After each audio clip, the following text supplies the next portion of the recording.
Hey vous, j'espère que vous allez bien. Je suis ravie de vous retrouver aujourd'hui pour un update lecture. Il était temps parce que j'ai quand même 6 livres à vous présenter. Enfin en réalité ça ferait plutôt 7 parce qu'il y a un livre qui regroupe 2 tomes. Mais voilà, je me suis dit qu'il fallait que je la fasse maintenant parce que sinon plus j'allais tarder, plus j'allais lire de livres et plus la vidéo allait durer 50 années. Du coup, eh bien on y va, hein. Trêve de blabla, générique.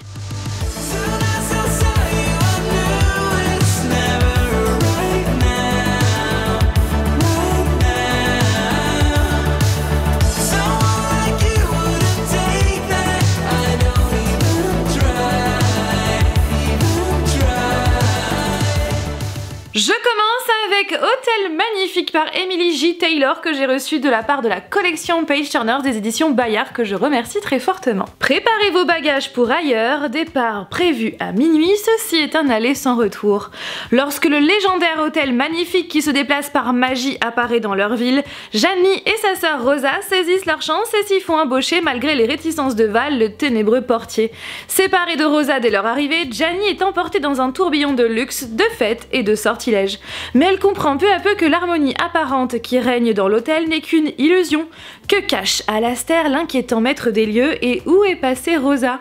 Avec pour seul allié Val qui souffle avec elle le chaud et le froid, Gianni va puiser en elle des ressources insoupçonnées pour tenter de libérer sa sœur et infléchir leur destin. Déjà, on en parle de la couverture beaucoup trop canon avec ce doré sélectif, ce violet, ce bleu, et j'insiste, ça me fait vraiment penser au centre de Phantom Manor à Disneyland Paris. Ici vous avez donc une clé, franchement il est canon. Par contre le seul souci c'est que j'ai cassé le dos pendant ma lecture. Je sais pas si vous allez voir mais il y a une rainure juste ici. Bon ça va, elle ne se voit pas trop mais je n'aime pas du tout casser le dos à tel point que en général quand je lis comme ça. Voilà, pour que le dos soit bien à plat, pour pas qu'il soit plié, mais là je ne sais pas ce qui s'est passé mais je l'ai abîmé. Bref, donc sachez que l'extérieur franchement je l'ai autant adoré que l'intérieur. Parce que l'histoire elle est originale, parce que j'ai vraiment pris beaucoup de plaisir à suivre les aventures de Gianni et du portier ténébreux prénommé Val, et entre eux il y a donc comme le résumé l'indique, ça souffle le chaud et le froid et franchement j'ai adoré, même si en vrai le seul bémol que j'ai à dire, oui je vais dire le bémol tout de suite, ce que j'ai à dire c'est que j'ai trouvé que la romance elle devait être là parce qu'elle devait être là, parce que la romance c'est tendance dans le young adulte, donc du coup j'ai eu l'impression que l'autrice a mis cette romance parce qu'il fallait, mais elle manque de profondeur, elle manque d'intensité, elle manque de quelque chose de beaucoup plus puissant en fait. Donc c'est le seul petit bémol, c'est que j'ai trouvé que la romance n'était pas assez intense et qu'on a l'impression qu'elle est là parce qu'il faut être là, mais voilà, ça manque un peu d'éléments. Mais sinon l'intrigue clairement je l'ai trouvée bon par moments un petit peu évidente, mais disons que ça ne gâche rien du tout à l'histoire et à son originalité. Les descriptions sont vraiment bien détaillées et à tel point que j'avais l'impression d'être moi aussi dans cet hôtel magnifique. Les personnages sont attachants, l'histoire de Gianni et de sa petite sœur m'ont vraiment touchée, l'histoire de Val aussi. Alors je dois vous avouer que j'ai un petit coup de cœur pour le personnage de Val, ouais, ce ténébreux portier que ouais, j'ai vraiment beaucoup aimé.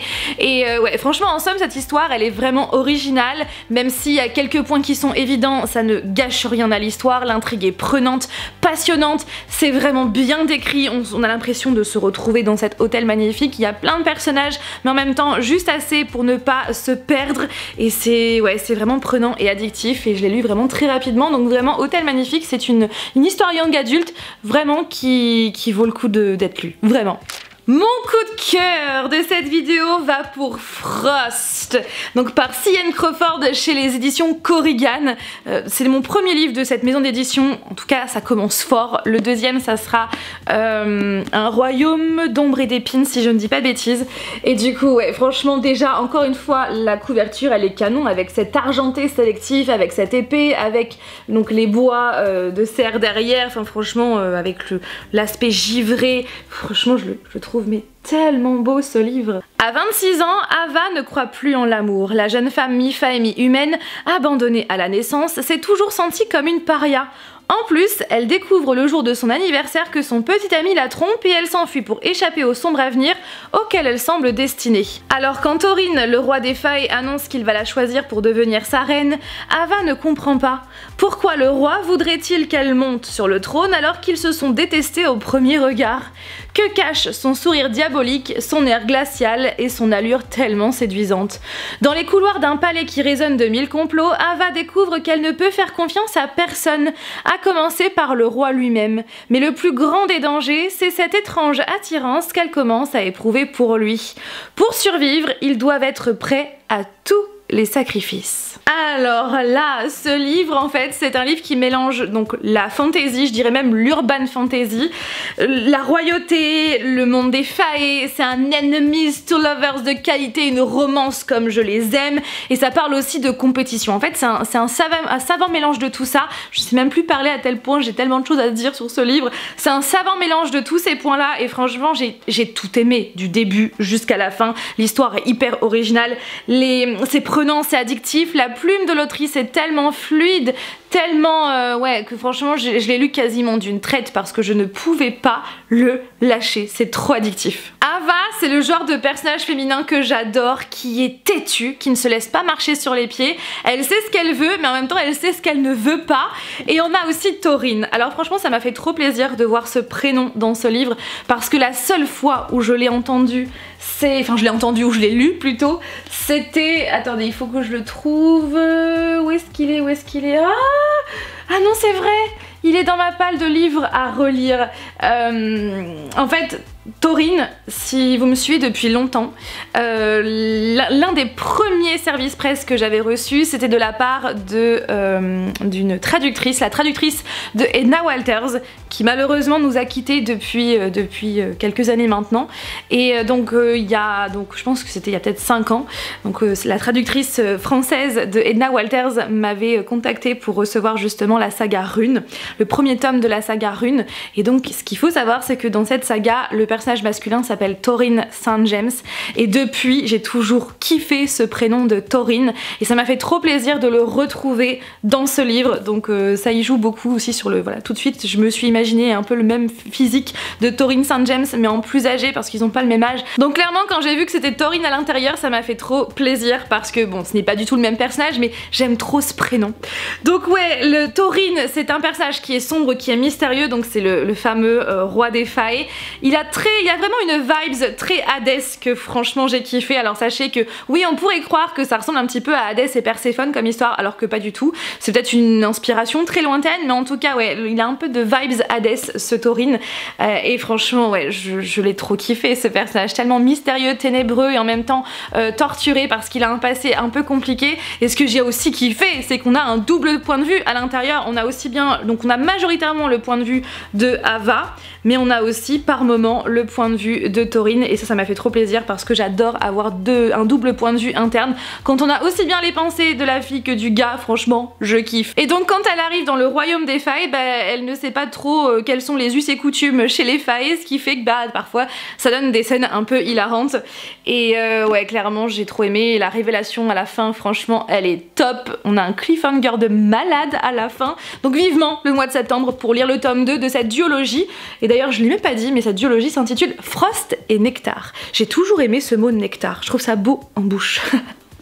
Je suis bizarre, je sais. J'ai lu également le deuxième tome de la saga The Devil's Sons par Chloé Wallerand chez les éditions Plume du Web. Vous connaissez la chanson, bien évidemment, je ne vais pas vous donner le résumé du tome 2 pour ne pas vous spoiler le tome 1, du coup, petit récap du tome 1. Entrer dans un gang, jamais Avalon n'aurait pu l'envisager. Trouver une famille au milieu de toute cette violence, encore moins.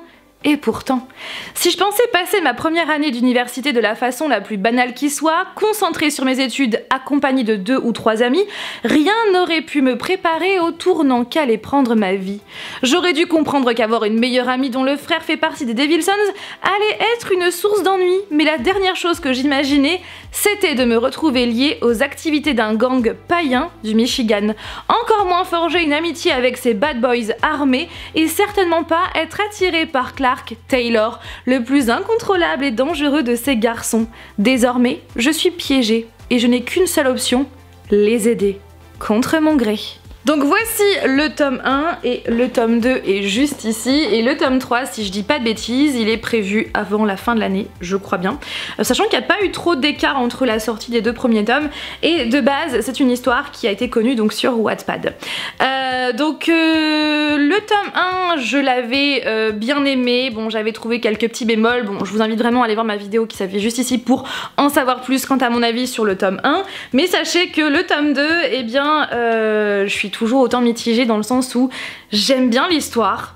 J'aime beaucoup les Devil Sons parce que ouais, leur fratrie, leur unité, leur joute verbale, franchement j'adore ces personnages, mais Avalon, le personnage principal, j'arrive pas trop avec elle en fait, parce que un coup elle m'agace, un coup je la trouve puérile, un coup je trouve que ouais franchement t'agis bien, mais après l'instant d'après je vais me dire mais en fait pourquoi tu fais ça?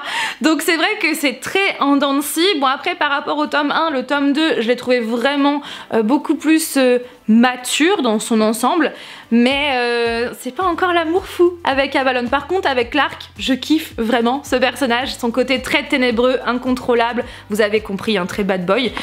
Donc en plus de ça, il y a aussi autre chose qui m'a un petit peu embêtée dans cette histoire, c'est que la première partie m'a clairement ennuyée. Mais vraiment, elle m'a ennuyée. Je pense que ça dure bien une centaine de pages. Et à ce moment-là, je me suis dit, mais qu'est-ce que je fais? J'abandonne pas? Donc forcément, j'ai continué parce que j'avais envie de revoir ce fameux Clark. Mais c'était quand même long. Dans ce deuxième tome aussi, j'ai trouvé qu'il y avait moins d'action. J'ai trouvé aussi que l'histoire était quand même pas mal prévisible. Et certaines résolutions, je les ai trouvées mais vraiment résolues en un claquement de doigts. Vraiment, aussi vite qu'elles ont commencé, c'est fini. Voilà, ces scènes sont finies. Et c'est... Parfois je me suis dit mais non, c'est un peu trop facile. Donc en somme, c'est vrai que l'histoire, les Devil Sons, les personnages, les Devil Sons Clark, franchement j'adore, j'aime trop le contexte. Et puis aussi ça parle donc de mythologie nordique, j'adore la mythologie nordique, mais Ava et le côté de la première partie ennuyeux, c'est vrai que bah, ça a un petit peu fait chuter ma lecture et c'est pour ça aussi que je suis mitigée, mais ça n'empêche pas que je vais lire le tome 3 parce que je veux savoir ce qui va se passer, vraiment, et puis je veux retrouver Clark aussi et les fameux Devil Sons et leur joute verbale, sachant qu'il y a quand même, ouais c'est kiff kiff, je pense au niveau révélation, je pense qu'il y en a autant dans le tome 1 que dans le tome 2. Voilà pour mon avis.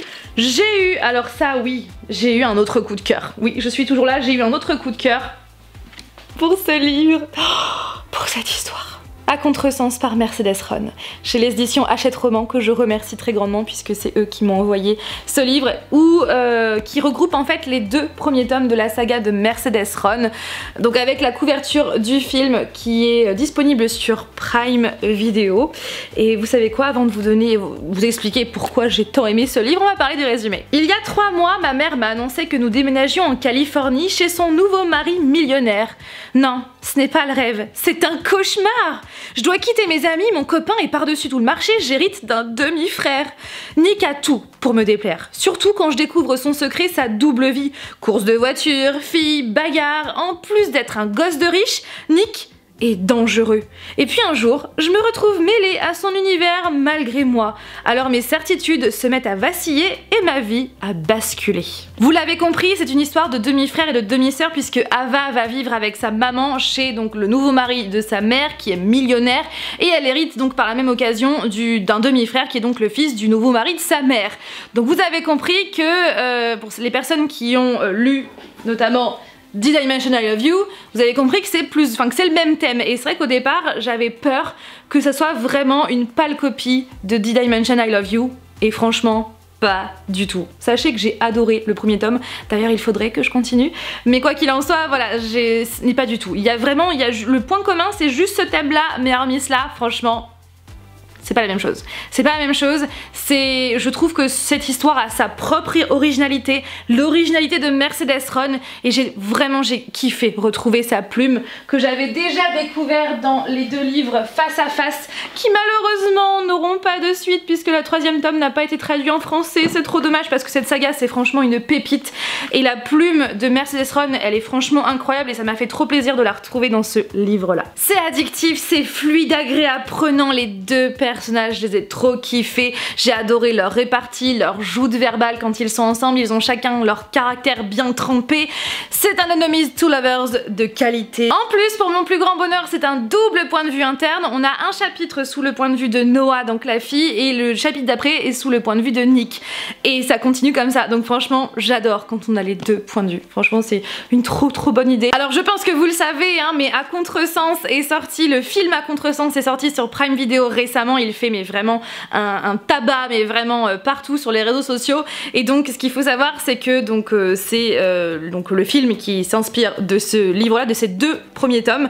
Donc Hachette Roman a sorti donc pour l'occasion les deux premiers tomes en un seul livre, puisque ça équivaut justement au film. Pour tout vous avouer, je ne l'ai pas encore vu. Non, franchement, je ronge mon frein parce que ça fait longtemps que je veux le voir, mais je voulais absolument lire le livre d'abord. Je suis comme ça, j'aime toujours lire le livre d'abord et voir le film ensuite, et j'espère très sincèrement qu'il est vraiment fidèle. Mais en tout cas, les acteurs, ils sont extrêmement bien choisis. J'ai besoin de vous, dites-moi en commentaire pour les personnes qui ont lu la saga entière, est-ce que ça vaut le coup de continuer ou pas? Je m'explique pourquoi. Parce que la fin de ce livre-là se suffit clairement à elle-même. Vraiment, elle se suffit à elle-même, ces deux premiers tomes se suffisent. Sauf que y a deux tomes suivants et j'ai un petit peu peur de continuer parce que j'ai peur que ça finisse comme par exemple After de Anna Todd. À un moment donné, j'ai fini par arrêter parce que c'est trop, je t'aime moi non plus, je pars, je reviens, je fais ci, je fais ça dans ton dos, finalement enfin voilà, je t'ai pas content parce que je l'ai fait, j'aurais dû te le dire. Enfin, j'ai pas envie en fait que ce soit encore redondant sur deux tomes supplémentaires, sachant que ça n'est pas le cas dans les deux premiers tomes, donc j'ai peur que ça finisse par le devenir dans la suite. Donc dites-moi en commentaire si ça vaut le coup de continuer ou pas, parce que vraiment cette fin, la fin du deuxième tome se suffit à elle-même. Clairement, moi, terminer sur cette note-là, franchement, c'est pépite. Mais en même temps, j'ai envie de retrouver Nick, j'ai envie de retrouver Noah. Mais d'un autre côté, j'ai peur que ça finisse à la After et que je finisse par être pas dégoûtée de cette saga, mais disons que je finisse par avoir moins d'intérêt pour la suite. Donc dites-moi en commentaire, j'ai besoin de vous. J'ai ensuite lu Fleur d'Oko par Laetitia Danae, que j'ai reçu de la part des éditions Hachette Roman, que je remercie. Franchement, cette couverture, elle est beaucoup trop belle. Elle a été réalisée par l'illustratrice Tiffs, que je suis notamment sur TikTok, et franchement, j'adore son travail. Franchement, elle est trop belle avec ses plantes, cette fleur, ce papillon, ces papillons. Franchement, et puis ce doré comme ça sélectif, franchement, elle est canon cette couverture. Dans le royaume de Sangaré, la magie est réservée aux hommes, mais Oko est une jeune femme spéciale, elle parle le langage des fleurs. Quand elle apprend que le grand sorcier Sumaoro, envoûteur à la cour, cherche un aspirant, Oko s'enfuit pour tenter sa chance et accéder à un monde meilleur. Sélectionnée et emmenée au palais d'Ivoire, Oko déchante. La jeune magicienne n'est pas la seule à posséder un don unique. Au total, 20 candidats, filles et garçons, ont été réunis pour participer à 4 cycles dans lesquels chacun devra apprendre à maîtriser les 4 magies ancestrales, jusqu'à ce qu'il n'en reste qu'un, le successeur. Entre magie, compétition, intrigue à la cour, ruse et coup bas, à qui Oko pourra-t-elle se fier dans sa quête d'émancipation? Alors c'est totalement ça, c'est un mélange de magie, de compétition, d'intrigue à la cour, de ruse, de coup bas, de complot, de mythes également et de contes africains, et franchement ouais, c'est un parfait mélange de tout ça, ce qui fait que j'ai vraiment beaucoup aimé ma lecture de ce premier tome de la duologie. C'est intriguant, c'est mystérieux, c'est original, c'est très bien écrit, c'est fluide, c'est agréable. J'ai vraiment ressenti l'ambiance africaine qui m'est clairement totalement inconnue, et j'ai vraiment eu l'impression de voyager. Franchement, j'ai vraiment beaucoup aimé. J'ai été happée dès le début, et c'est vrai que les pages, elles se sont enchaînées très rapidement, et sincèrement, j'ai hâte de lire le tome 2 de cette duologie. J'ai lu ensuite Les Couleurs, livre 1 par Alice's Drawing, que j'ai reçu encore une fois de la part des éditions Hachette Roman, que je remercie très fortement, parce qu'en fait, ce qu'il faut savoir, c'est que Alice's Drawing, c'est une illustratrice et une créatrice de contenu que je suis sur TikTok et sur Instagram depuis pas mal de temps maintenant, et quand j'ai su qu'elle allait sortir son propre livre avec ses propres illustrations, j'ai sauté bien sûr sur l'occasion, et franchement les illustrations sont beaucoup trop belles. Attendez, je vais vous montrer un petit peu l'illustration. Hop, la première que l'on voit, c'est hyper bien dessiné. J'adore son coup de crayon, elle a vraiment beaucoup de talent. Le jour de ses 18 ans, la vie de Lila bascule. À son réveil, elle découvre une mèche violette dans ses cheveux, une étrangeté qu'elle est prête à accepter, jusqu'à ce que son père la livre à de mystérieux individus. Mise en danger, Lila prend la fuite. Dans sa course, la jeune femme fait la rencontre des Couleurs, un groupe secret composé de 3 garçons, Noé chaleureux et solaire, Aaron prévenant et serviable, et le tourmenté mais fascinant Lucas. Chacun arbore une mèche de cheveux colorés qui lui confère des pouvoirs particuliers et convoités. Sous leur protection, un nouveau monde s'ouvre pour Lila, un monde de magie mais aussi de danger, de mystère et d'amour. Donc au niveau de présentation, voici Lila, voici Lucas, Noé et Aaron. Moi j'ai une petite préférence pour Lucas avec sa mèche de cheveux rouges. C'est le ténébreux de la bande. Clairement, c'est un univers qui est plein de surprises, qui est original, c'est frais. C'est beau aussi à la fois, hein, parce que je vous remontre encore une fois d'autres illustrations. C'est extrêmement bien illustré, extrêmement bien dessiné. Le récit est ponctué de révélations et de rebondissements, c'est vraiment bien équilibré. J'ai beaucoup aimé Lila, j'ai beaucoup aimé Lila qui clairement se bat pour elle et pour les autres parce qu'elle a compris que sa vie était mise en danger, elle était en danger et que celle des 3 autres Couleurs aussi. Donc elle se bat pour elle et les autres, elle est prête à tout aussi pour en savoir plus sur cet univers des Couleurs. J'ai vraiment apprécié l'intrigue, c'est vraiment bien ficelé et puis en plus sur la fin on finit quand même sur une fin des plus intenses. Donc voilà, j'ai vraiment envie de connaître la suite. Les personnages, je les ai trouvés vraiment attachants, ils ont tous leurs particularités, leurs caractères différents, leurs pouvoirs différents aussi. Bon, comme je vous l'ai dit, j'ai une petite préférence pour Lucas. Donc en somme, c'est vraiment une histoire qui est fraîche, qui est originale, qui est très plaisante à lire aussi. Alors après, ce qu'il faut savoir, c'est que c'est quand même pas mal de la jeunesse, hein. C'est vraiment pour un public jeune, mais j'ai envie de dire, la lecture n'a pas d'âge, enfin, sauf si les lectures, la dark romance par exemple, c'est un âge minimum quand même. Bref, là n'est pas le sujet, mais en tout cas, voilà, c'est un livre jeunesse. Et franchement, ouais, je trouve que c'est un livre qui a été très plaisant à lire et encore une fois, je prendrai, je suis sûre, du plaisir à lire la suite. Voilà pour mes avis, j'espère que cette vidéo vous a plu. N'hésitez pas à me dire en commentaire quel livre vous avez lu récemment. Et puis si vous avez lu les livres que je vous ai cités dans cette vidéo, n'hésitez pas à me donner votre avis, bien sûr, sans spoiler. Et à me dire, si vous ne les avez pas lus, est-ce qu'ils vous tentent? N'oubliez pas, mes 3 tomes sont toujours disponibles sur ma boutique en ligne Fancy Fanny. Ça y est, le 3e tome est enfin sorti chez Cultura, à la Fnac, donc sur internet ou alors sur commande en magasin. Il est enfin disponible sur Amazon, il est disponible sur mon site internet et si vous le commandez donc sur Fancy Fanny, eh bien vous le recevrez dédicacé et sachez qu'il me reste encore des box avec notamment donc des illustrations de Chloé Bennett. Vous avez également un porte-clés ou encore un ornement dans la box, donc n'hésitez pas à la commander et il en reste encore et voilà, franchement je suis tellement contente. Merci à vous parce que j'ai déjà les premiers retours et ça me fait tellement plaisir de voir que vous kiffez cette histoire et que le tome 3 est vraiment à la hauteur de vos espérances. C'est vrai que ça me fait trop plaisir quand voilà, que vous kiffez et que vous avez vous ressentez ce que je voulais que vous ressentiez, donc c'est trop cool. Voilà, donc les 3 tomes disponibles un petit peu partout et aussi sur mon site internet Fancy Fanny. Et oui, dernière information, mon côté geek est ouvert, donc mon nouveau site internet spécialisé dans les geekeries, donc afin de réveiller votre côté geek. Sur ce site vous allez retrouver des Funko Pop, vous allez retrouver des Bitty Pop, les petites pop miniatures, vous allez retrouver des tote bags, des sacs Lunchfly, des portefeuilles Lunchfly, vous allez retrouver également plein de choses, vraiment plein de choses, donc n'hésitez pas à aller faire un tour sur le site. Sur ce, je vous fais plein de bisous, j'espère que vous passez de bonnes vacances ou que le travail se passe bien si vous travaillez encore. Sur ce, je vous fais plein de bisous, plein d'énormes bisous. Prenez bien soin de vous et de vos proches et je vous dis à dimanche prochain pour une nouvelle vidéo. Bye!